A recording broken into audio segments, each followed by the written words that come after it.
சிவோகம் ஸ்ரீ லோகபகவத்யே நம. ஸ்ரீ லலிதா திரிபுர சுந்தர்யே நம. அனைத்து அன்பர்களுக்கும் அகமும் புறமும் பசுமை நிறைந்த அன்பான வணக்கங்கள். யமபுரியின் வாயிலிலே வீரபத்ரனும் பகவதியும் கைகோர்த்து நின்று கொண்டிருக்கிறார்கள். அந்த சமயத்திலே யமதூதர்கள் 2 பேர் பார்க்கிறாங்க. ஈஸ்வரனும் யமதர்ம பிரபுவும் வரக்கூடிய வாயில் இது. ஒரு பக்கம் நம்முடைய பாவம் செய்தவர்களும், ஒரு பக்கம் தர்மம் செய்து புண்ணியம் செய்தவர்களும் வரக்கூடிய வாயில் வழியாகத்தான் எல்லோரும் வர முடியும்.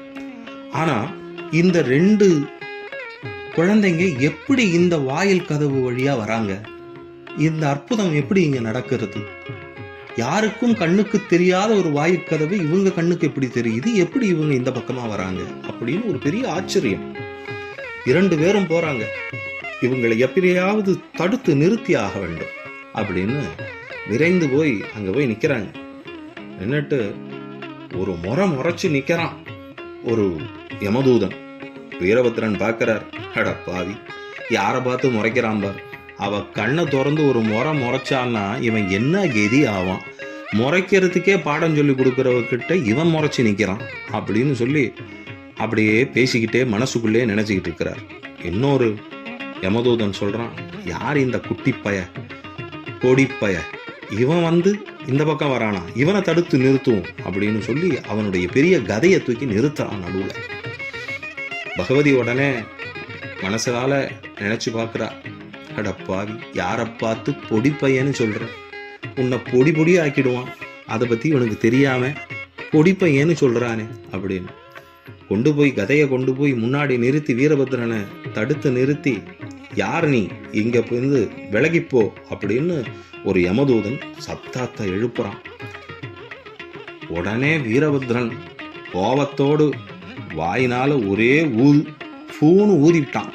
ஊதனா அந்த கதையெல்லாம் பொடி பொடியா பறக்கிறது. அங்கேருந்து பறந்து போனா பகவதி பார்த்து சொல்றா, நீ தானே சொன்னேன் பொடிப்பையன்னு, ஒரே ஊதுல உன் கதையை பொடி பொடியாக்கிட்டானே, யாரு பொடிப்பையன் அப்படின்னு. மனசுக்குள்ள நம்ம நினைச்ச விஷயத்த இந்த குட்டி பொண்ணு இப்படி சொல்றாளே, இவளுக்கு என்ன அபூர்வமான சக்தி, இவ்வளோ சக்தியா அப்படின்னு அந்த யமதூதன் பகவதியை பார்த்து முறைச்சு பயமுறுத்துறா மாதிரி பார்க்கறான். யாரை பார்த்து முறைக்கிறான்?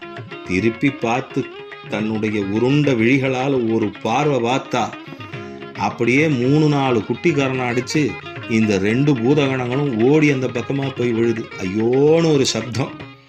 அந்தேந்து சித்திரகுப்தர் ஓடி வரார். என்ன அங்க அப்படின்னு சித்திரகுப்தரை பார்த்து, இந்த 2 பொடி குழந்தைகளும் இங்கேருந்து தாண்டி வந்து நம்மளையே எதிர்க்கிறது அப்படின்ன உடனே, அவசரப்படாதீங்க, சாப்பிட்டு உடம்பை ஏற்றி வச்சிருக்கிறீங்களே தவிர மூளையில ஒன்றும் கிடையாது.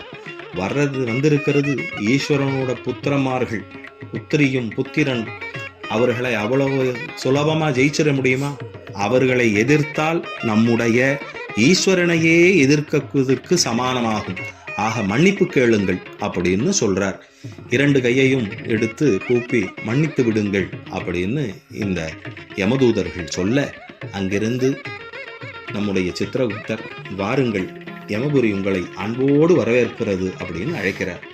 அப்போ நம்முடைய பகவதியும் வீரபத்ரனும் சித்திரகுப்தருக்கு நமஸ்காரத்தை தெரிவிக்கிறார்கள். அங்கிருந்து யமதர்மராஜா அமர்ந்திருக்கும் சிம்மாசனத்திற்கு அருகாமையிலே இவங்க 2 பேரையும் கூட்டிக்கிட்டு போறார். அங்க போன உடனே பகவதியும் வீரபத்ரனும் யமதர்மராஜனை பார்த்து நமஸ்காரம் செய்கிறார்கள். அப்பொழுது யமனும் யமபத்னியும் 2 பேரும், உங்களுக்கு சர்வ லக்ஷணங்களும் பொருந்தி, சர்வ லக்ஷ்மி கடாட்சமும் பொருந்தி, எல்லா விதமான சக்திகளும் வர ஆசீர்வதிக்கிறோம். நீங்கள் போகக்கூடிய காரியங்கள் எல்லாம் நல்லபடியா நடக்கிறதுக்கு அடியேனும் ஈஸ்வரனை பிரார்த்தனை செய்கிறேன் அப்படின்னு 2 பேரும் ஆசி வழங்குகிறார்கள். அது மட்டுமில்லாம நம்முடைய யமராஜன் பகவதியை பார்த்து, குழந்தாய், நீ எங்கெல்லாம் செல்கிறாயோ, எந்த இடம் செல்கிறாயோ அங்கெல்லாம் லக்ஷ்மி கடாட்சம் பெருகும் என்று லக்ஷ்மி சொன்னது போல, உன்னுடைய பக்தர்கள் யாரெல்லாம் மரணத்தை அண்டுகிறார்களோ அந்த சமயத்தில் அவர்களை உயிரை பிரித்தெடுப்பது உன்னுடைய அனுமதி இல்லாமல் அவர்களை உயிரை யாம் பிரிப்பதில்லை அப்படின்னு அவருக்கு உறுதியும் கொடுக்கிறார். ஆக 2 பேரிடத்திலும் அருளாசி பெற்று அங்கேருந்து நேராக வெளியே வராங்க. வந்துக்கிட்டே இருக்கும்பொழுது ஒரு கொடூர குணம் படைத்த ஒரு பூதம் போய் நேராக பிரஜாபதி கிட்ட போய் சொல்கிறது, இந்த மாதிரி எல்லார்கிட்டையும் ஆசி வாங்கிட்டு இந்த யாகத்தை தடை செய்து அழிப்பதற்காக 2 சக்திகள் வந்து கொண்டிருக்கிறது அப்படின்னு. இவன் யோசனை பண்ணான், ஏற்கனவே நம்மளை தூங்க விட மாட்டேங்குது ஒரு சக்தி, கண்ணை உருட்டி காட்டுறது, நாக்க நீட்டுறது, அப்பா பார்த்தாலே பயங்கரமாக இருக்குது, இன்னும் கனவுலேயே அப்படி இருக்கே, நினைவுல வந்தால் நம்ம கதி என்ன ஆகிறது அப்படின்னு என்ன பண்ணுறதுன்னு யோசனை பண்ணி மந்திர தந்திரவாதங்கள் செய்யக்கூடியவர்களை நாடி அங்கு சென்று இவர்களை தடை செய்வதற்கு, தந்திரமாக பல காரியங்கள் செய்வதற்கு மந்திரவாதியை நாடுகிறார் இந்த பிரஜாபதி. இந்த மந்திரவாதி என்ன செய்கிறான், யாரை அனுப்பி வைக்கப் போகிறான், இவர்களுக்கு போர் புரிந்து இவர்களை தடை செய்வதற்கு என்னெல்லாம் செய்ய போறான் அப்படின்றத வரும் காலங்களிலே வர்ணிப்போம். சிவோகம்.